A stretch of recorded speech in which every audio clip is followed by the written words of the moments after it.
Hello, welcome guys. So welcome back to MRDL Career Classes. I welcome you in today's session. तो आज हम बात करने वाले हैं कि स्पोकन इंग्लिश में मॉडल्स को कैसे यूज किया जाता है.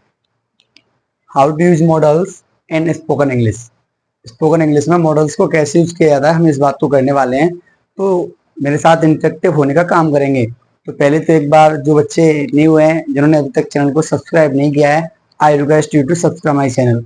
मैं उनसे चैनल को सब्सक्राइब करने की रिक्वेस्ट करता हूँ. और क्लासेस को अधिक से अधिक शेयर करिए और नोटबुक और पेन लेकर के रेडी हो जाइए. नोटबुक और पेन लेकर के रेडी हो जाइए, क्लासेस को शेयर करिए. Am I audible clearly? पहले तो बताओ क्या मेरी बात सबके पास स्पष्ट आ पा रही है? Am I audible clearly? क्या तुम मुझे सुन पा रहे हो? चलो, तो आज की क्लास को स्टार्ट करने वाले हैं. तो आज की क्लास एक शानदार और एक अच्छे लेवल की क्लास है, क्योंकि आज हम स्पोकन इंग्लिश में मॉडल्स को पढ़ने वाले हैं. क्या पढ़ने वाले हैं? स्पोकन इंग्लिश में मॉडल्स को कैसे यूज करते हैं, स्पोकन इंग्लिश में मॉडल्स के सेंटेंस को कैसे बोला जाता है, इस बात को हम पढ़ने वाले हैं. तो नोटबुक और पेन लेकर के कंसिस्टेंसी और डिसिप्लिन के साथ ध्यान रखते हुए इस क्लासेस को देखना. तो मैं मॉडल्स की बात करूंगा. सबसे पहले मैं मॉडल्स के बारे में बताऊंगा कि मॉडल्स क्या होती हैं. उसके बाद में आज कैन और कुड मॉडल्स को पढ़ाऊंगा. किसको पढ़ाऊंगा? कैन और कुड. आज मैं कैन और कुड मॉडल्स को पढ़ाऊंगा. तो जिन स्टूडेंट्स ने इस 45 डेज का पूरा बैच लेने का प्रॉमिस किया है, आई वेलकम यू. मैं उनका वेलकम करता हूँ. आई थैंक देम. मैं उनका धन्यवाद भी करता हूँ. और जिन स्टूडेंट्स ने अभी तक प्रीवियस वीडियो नहीं देखे हैं, आज डे नंबर 17 होने वाला है. जिन स्टूडेंट्स ने अभी तक प्रीवियस वीडियो नहीं देखी है, already 16 video has uploaded. 16 video uploaded हो चुकी हैं. जिन स्टूडेंट्स ने नहीं देखे हैं, मेरी प्लेलिस्ट में जाके चैनल में 45 डेज इंग्लिश स्पोकन के नाम से प्लेलिस्ट बनी हुई है, वहां पर जाकर के उन वीडियोज को देख सकता है. वहां पर जाकर उन वीडियो को देख सकता है. तो क्लासेस को अधिक से अधिक शेयर कर दीजिए. और आज की क्लास को हम स्टार्ट करने वाले हैं. मॉडल्स को पढ़ेंगे कि मॉडल्स को इंग्लिश स्पोकन में कैसे यूज किया जाता है. ओके, मॉडल्स को, how to use models in spoken English. Spoken English में मॉडल्स को कैसे यूज किया जाता है. तो सबसे पहले मैं मॉडल्स के बारे में बताना चाहूंगा कि मॉडल्स क्या होती हैं. तो मॉडल्स की बात करेंगे. तो मॉडल्स की बात करूं,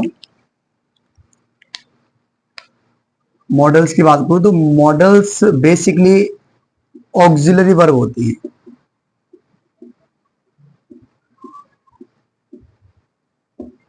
मॉडल्स क्या होती हैं? ऑक्सिलरी वर्ब भी तो होती हैं, इनको हम ऑक्सिलरी वर्ब कहते हैं. ऐसे नोटबुक में लिखेंगे, मॉडल्स एक प्रकार की वर्ब होती हैं जिन्हें ऑक्सिलरी वर्ब भी कहा जाता है. क्या कहा जाता है? ऑक्सिलरी वर्ब भी कहा जाता है, या मॉडल वर्ब का दूसरा नाम, मॉडल वर्ब का दूसरा नाम ऑक्सिलरी वर्ब भी होता है. कि एक एक पॉइंट को ध्यान में रखते हुए नोट करते हुए चलना है. मेरी बात को समझने का काम करेंगे कि मॉडल को ऑक्सिलरी वर्ब भी कहा जाता है. क्या कहा जाता है? जो मॉडल्स वर्ब होती है उनको ऑक्सिलरी वर्ब भी कहते हैं. चलिए, और मैं बताऊं और आगे बात करूं तो इनको हम हेल्पिंग वर्ब भी कह सकते हैं. क्या कह सकते हैं? इनको हम हेल्पिंग वर्ब भी कह सकते हैं. We can say also helping verb. हम इनको हेल्पिंग वर्ब भी कह सकते हैं. जो मॉडल्स वर्ब होती हैं उनको हम क्या कह सकते हैं? ऑक्सिलरी वर्ब भी कह सकते हैं. और क्या कह सकते हैं बेटा? और उसको हम हेल्पिंग वर्ब भी कह सकते हैं. कैसे कह सकते हैं? देखो, कि हम किसी सेंटेंस को बोलते हैं या लिखते हैं, उसका स्ट्रक्चर क्या होता है? उसका स्ट्रक्चर होता है सबसे पहले सब्जेक्ट, उसके बाद हेल्पिंग वर्ब, हेल्पिंग वर्ब, उसके बाद मेन वर्ब, उसके बाद मेन वर्ब, उसके बाद ऑब्जेक्ट. ये होता है कि सबसे पहले सब्जेक्ट, उसके बाद हेल्पिंग वर्ब, उसके बाद में मेन वर्ब, फिर ऑब्जेक्ट. तो सबसे पहले हम सब्जेक्ट को देखते हैं, उसके बाद हेल्पिंग वर्ब को, उसके बाद मेन वर्ब को, उसके बाद ऑब्जेक्ट को देखते हैं. अब देखिए, मैं एक एग्जांपल्स आपके सामने लेता हूं, उसके साथ समझाने का काम करता हूं.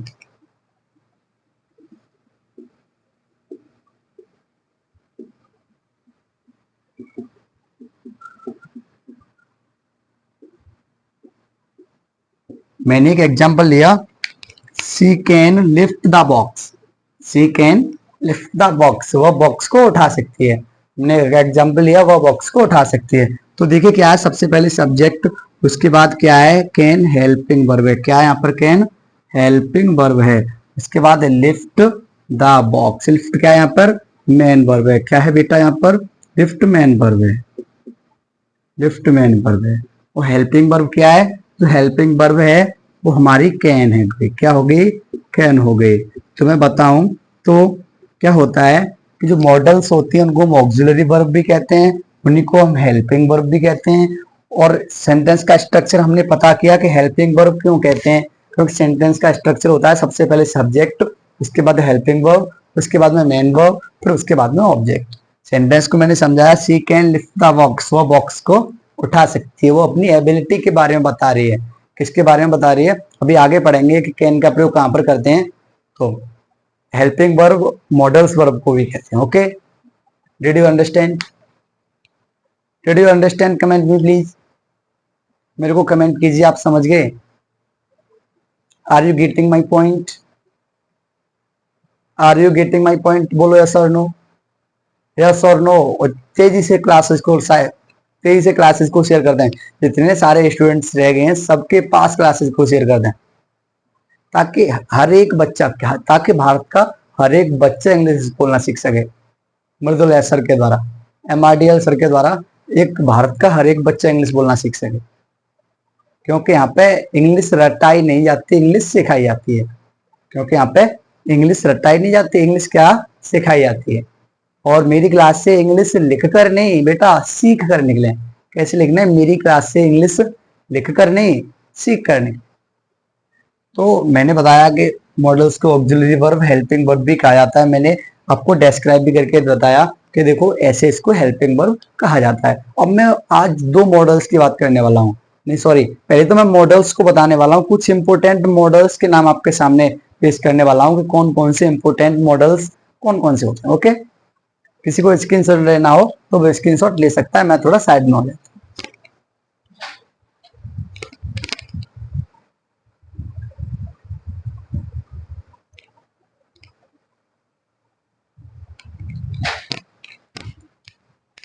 चलिए, तो मैं आगे कुछ इंपोर्टेंट मॉडल्स की बात करूं तो इंपोर्टेंट मॉडल्स कौन कौन सी होती हैं।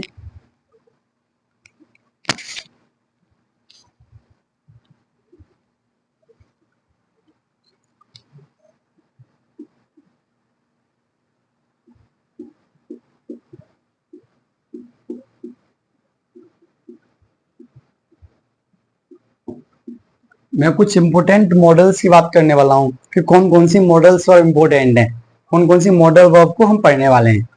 तो मैं बात करने वाला हूं, फर्स्ट वन इज विल, एक एक पॉइंट को नोट करते हुए चलना है। Second one is shall, third one is board,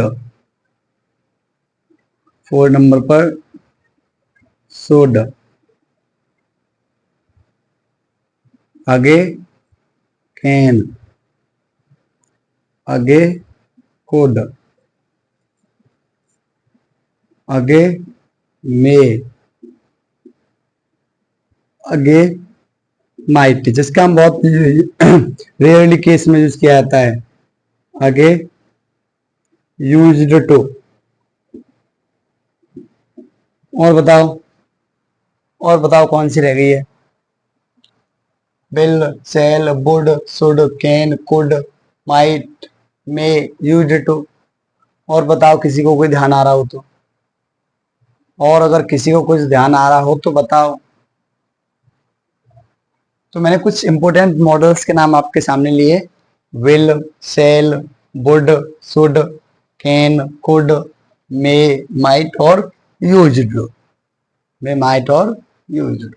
तो मैंने कुछ इंपोर्टेंट मॉडल्स के नाम यहाँ पे बोर्ड पे लिखे हैं, एक एक पॉइंट को नोट करते हुए चलना है। अब मैं आगे कैन और कुड, अब मैं कैन और कुड दोनों मॉडल्स को एक साथ, दोनों मॉडल्स को एक साथ कवर करने वाला हूँ। बिल्कुल इंटरेक्टिव होने के, बिल्कुल इंटरेक्टिव होकर के कमेंट किया करो। अगर किसी को कोई डाउट हुआ करे तुरंत कमेंट किया करो, मैं सबकी कमेंट देखता हूँ। मैं सबकी कमेंट देखता हूँ, तुरंत कमेंट किया करोगे सर हमको ये प्रॉब्लम हो रही है। वैसे मेरे को बिलीव है मेरी क्लास में किसी का कोई डाउट नहीं बचता है, क्योंकि मैं बिल्कुल बेसिक से पढ़ाता हूँ। Because I have experience of 5 years, क्योंकि मेरे को 5 साल का एक्सपीरियंस है। I am an experience teacher, I am an experience teacher and I am also English spoken teacher. मैं एक इंग्लिश स्पोकन टीचर भी हूँ। तो कुछ ही दिनों में एक नई बड़ी खुशखबरी आने वाली है, क्योंकि 10th और 12th क्लास का बहुत सारे बच्चों का कमेंट आता है सर 10th और 12th क्लास का बैच कब स्टार्ट करोगे। तो बेटा बताऊं कि वो जल्दी ही खुशखबरी आपके पास आने वाली है कि 10th और 12th क्लास का कि 10th और 12th क्लास का इंग्लिश का बैच अनाउंसमेंट होने वाला है। इंग्लिश का बैच अनाउंसमेंट होने वाला है। थोड़ी सी लेट हो गए उसके लिए माफी चाहूंगा, पर कोई नहीं, पर कोई नहीं, सब कुछ होगा, सब ठीक होगा। तो मैंने कुछ इंपोर्टेंट मॉडल्स के नाम बताए यहाँ पर, और मैं कैन और कुड दोनों मॉडल्स को एक साथ कवर करते हुए चलूंगा। नोटबुक पर नोट करते हुए चलेंगे, एक एक पॉइंट को बिल्कुल कंसिस्टेंसी और डिसिप्लिन के साथ। किसी को स्क्रीनशॉट लेना है तो वो स्क्रीनशॉट ले सकता है, मैं थोड़ा साइड में हो जाता हूँ।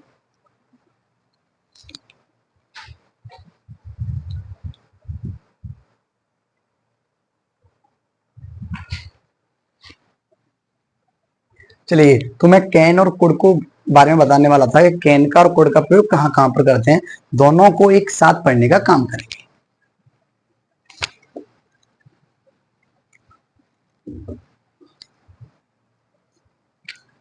एक तरफ मैं बात करूंगा कैन की, दूसरी तरफ मैं बात करूंगा कोड की। एक एक पॉइंट को नोट करते हुए चलेंगे, एक एक पॉइंट को नोटबुक पे नोट करते हुए चलेंगे। मैं बात करूंगा कैन की और कुड की, कि कैन का और कुड का प्रयोग हम कैसे कैसे करते हैं। तो मेरे साथ समझने का काम करेंगे कि कैन का प्रयोग कहाँ पर करते हैं।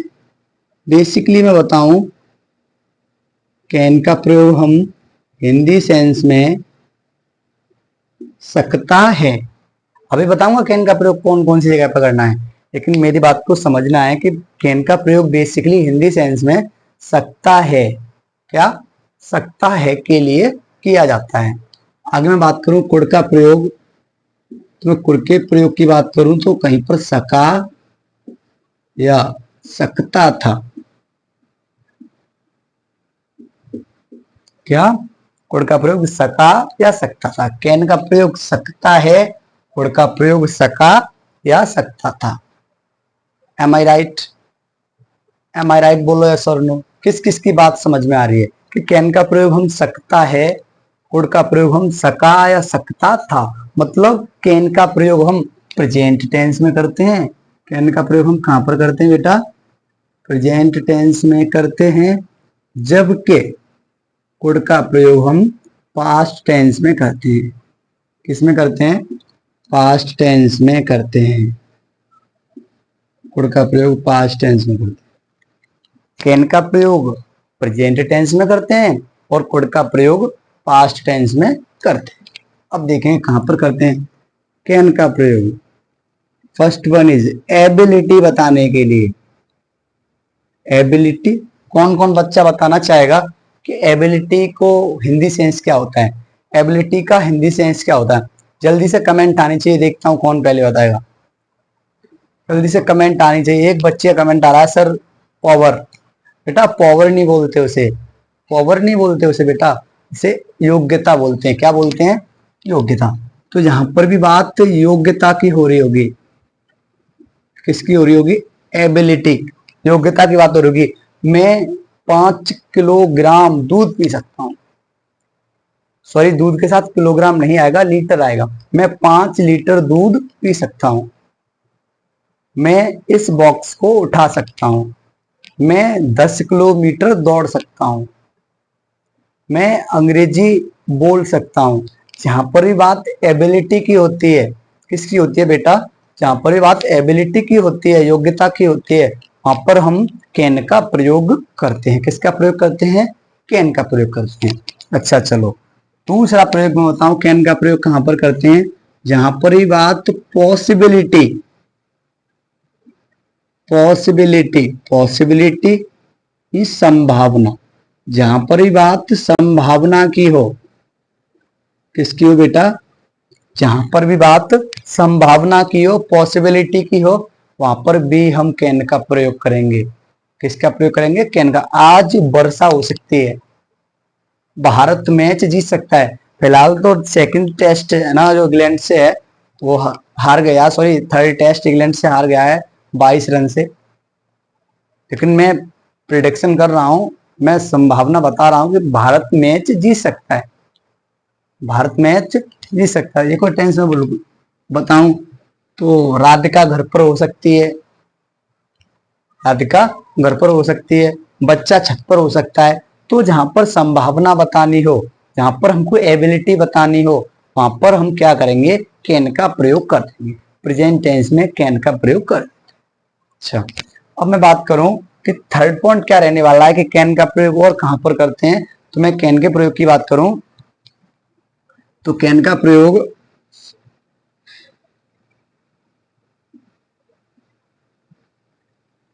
इनफॉर्मल परमिशन,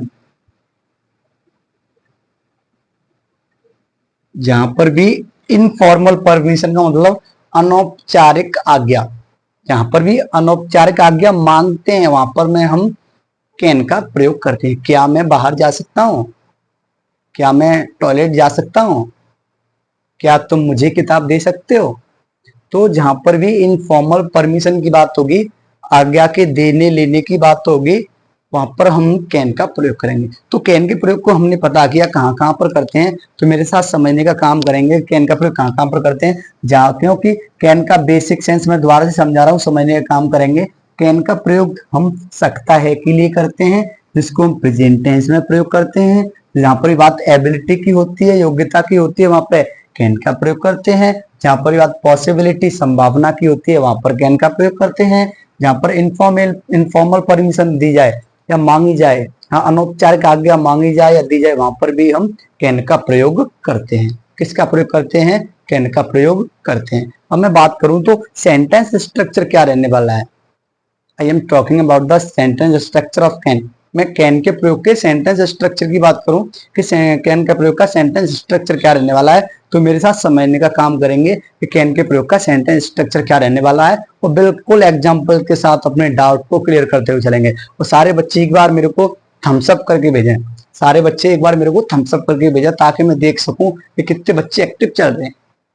एक बार सारे बच्चे कमेंट और थम्स अप करके भेजेंगे। तो मैं कैन के प्रयोग की सेंटेंस स्ट्रक्चर की बात करूं तो स्ट्रक्चर रहने वाला सबसे पहले सब्जेक्ट, उसके बाद कैन, उसके बाद वर्ब की फर्स्ट फॉर्म, उसके बाद ऑब्जेक्ट। बोलो एम आई राइट? एम आई राइट? तो कैन का प्रयोग में सेंटेंस स्ट्रक्चर है सबसे पहले सब्जेक्ट, उसके बाद कैन, वर्ब की फर्स्ट फॉर्म, उसके बाद ऑब्जेक्ट, उसके बाद में ऑब्जेक्ट। और मैं एक सेंटेंस एबिलिटी का लूंगा, एक सेंटेंस पॉसिबिलिटी का लूंगा और एक सेंटेंस इंफॉर्मेशन परमिशन का लूंगा। तीनों सेंटेंसेस को मेरे साथ समझने का काम करेंगे। ये बताओ कौन कौन बच्चा नोट करते हुए चल रहा है? एक एक पॉइंट को नोट करते हुए चलना है, एक एक पॉइंट को नोटबुक पे नोट करते हुए चलना है। तो आइए मैं कुछ सेंटेंस नोट कर रहा हूं, उनके साथ समझने का काम करते हैं।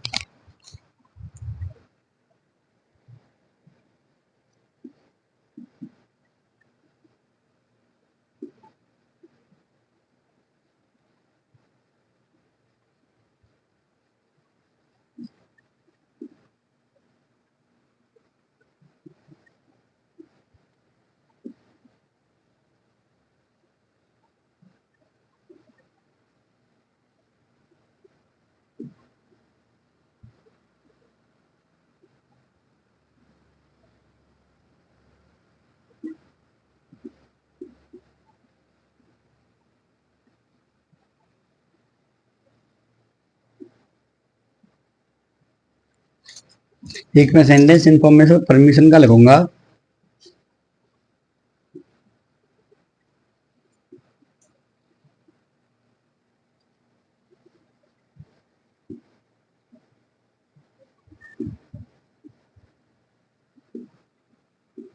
इतनी बात को नोट करते हुए चलेंगे। कुछ बच्चों का कमेंट आ रहा है कि सर नोट करने दो, नोट कर लो बेटा, और जिसको स्क्रीनशॉट लेना हो वो स्क्रीनशॉट ले सकता है। मैं थोड़ा साइड में हो जाता हूँ।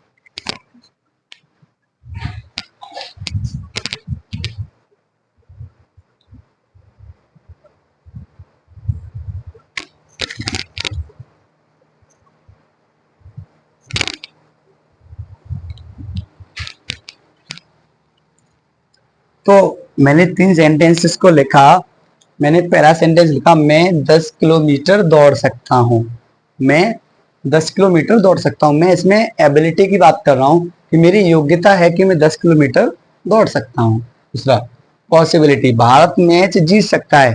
मैं पॉसिबिलिटी यहाँ पे एक्सप्लेन कर रहा हूँ, पॉसिबिलिटी बता रहा हूँ कि भारत मैच जीत सकता है।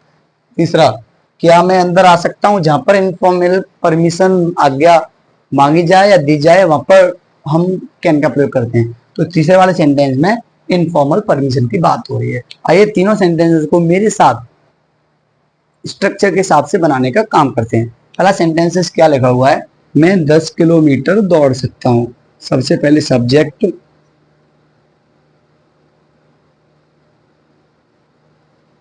I can run 10 kilometre. I can run 10 kilometre, मैं 10 किलोमीटर दौड़ सकता हूँ।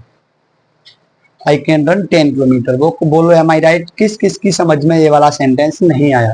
ओनली वो बच्चा बताएगा जिसकी समझ में ये वाला सेंटेंस नहीं आया होगा वो।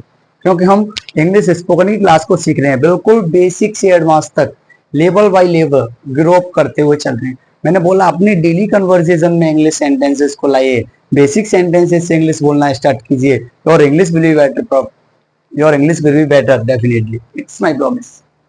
आपको मेरी हर एक क्लास अटेंड करनी है, आपको मेरी हर एक क्लास देखनी है और अधिक से अधिक क्लास को शेयर करना है। दूसरा, भारत मैच जीत सकता है, पॉसिबिलिटी की बात हो रही है। कैसे बनाएंगे, India can win the match.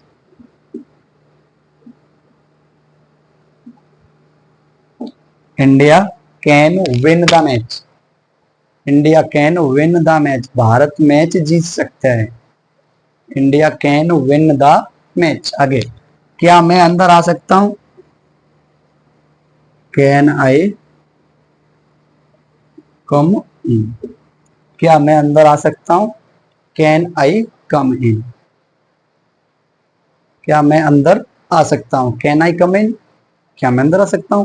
तो कैन का प्रयोग हमने पढ़ा कहां कहां पर करते हैं, जहां पर एबिलिटी की बात हो, जहां पर पॉसिबिलिटी की बात हो, और जहां पर इनफॉर्मल परमिशन की बात हो, वहां पर हम कैन का प्रयोग करते हैं। वहां पर हम किसका प्रयोग करते हैं, कैन का प्रयोग कर सकते हैं। अब मैं बात करने वाला हूं कि कुड का प्रयोग कहां पर करते हैं, कि कुड का प्रयोग कहां पर करते हैं। तो मैंने बस ऑलरेडी पहले बता चुका हूं शुरू में कि कैन का प्रयोग हम प्रेजेंट टेंस में करते हैं, जबकि कुड का प्रयोग हम पास्ट टेंस में करते हैं। कैन का प्रयोग हम प्रेजेंट टेंस में करते हैं, जबकि कुड का प्रयोग हम पास्ट टेंस में करते हैं। पास्ट में कुड का सेंस सका या सकता था आता है। क्या था बेटा, सका या सकता था। तो देखेंगे कहां कहां पर करते हैं, पास्ट के अभी कॉन्सेप्ट को क्लियर कर रहे हैं। इतनी बात किसने किसने नोट कर ली, ये बताओ, किस किसने नोट कर लिया इस बात को? चलो एक बार और नोट कर लो, इसको स्क्रीनशॉट लेना होगा, स्क्रीनशॉट ले सकता है।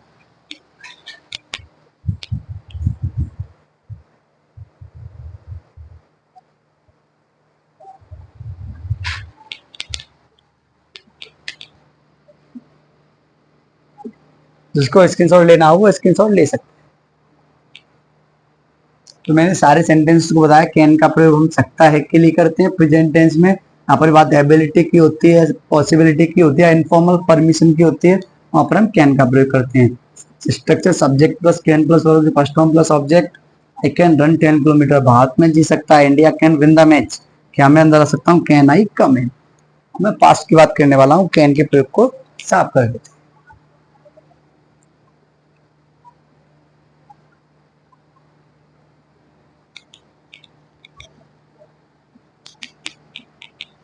मैं कोड के प्रयोग की बात करूं तो जहां पर भी बात एबिलिटी की होती है, इसमें भी कैन की तरह ही प्रयोग होता है। बोलो बेटा, जहां पर बात किसकी होती है, जहां पर भी बात एबिलिटी की होती है, योग्यता की होती है, वहां पर भी हम कैन कोड का प्रयोग। ओके, अब जहां पर पोलाइट रिक्वेस्ट है, क्या है, पोलाइट रिक्वेस्ट है। पोलाइट मीन्स विनम्र निवेदन है। क्या हो, विनम्र निवेदन हो, वहां पर भी हम कुड का प्रयोग करते हैं। जहां पर एबिलिटी की बात हो, या पोलाइट रिक्वेस्ट की बात हो वहां पर हम कुड का प्रयोग करते हैं। कुड का हिंदी सेंस सका या सकता था के निकल से, सकता था के सेंस से निकलता है। मैं बंदूक चला सकता था, मैं 10 किलोमीटर दौड़ सकता था, मैं 10 किलोमीटर दौड़ सका, ऐसे ही बोल सकते हैं मैं 10 किलोमीटर दौड़ सका। तो मेरे 7 स्ट्रक्चर के हिसाब से एक एक बात को समझने का काम करेंगे। चलो, तो स्ट्रक्चर क्या रहने वाला है, सबसे पहले सब्जेक्ट, उसके बाद कुड, उसके बाद वर्ब की फर्स्ट फॉर्म, उसके बाद ऑब्जेक्ट, ये इसका स्ट्रक्चर रहने वाला है। मैं सेंटेंस की बात करूंगा कि सेंटेंस क्या है। सेंटेंस क्या रहने वाला है, मैं बाजार जा सका,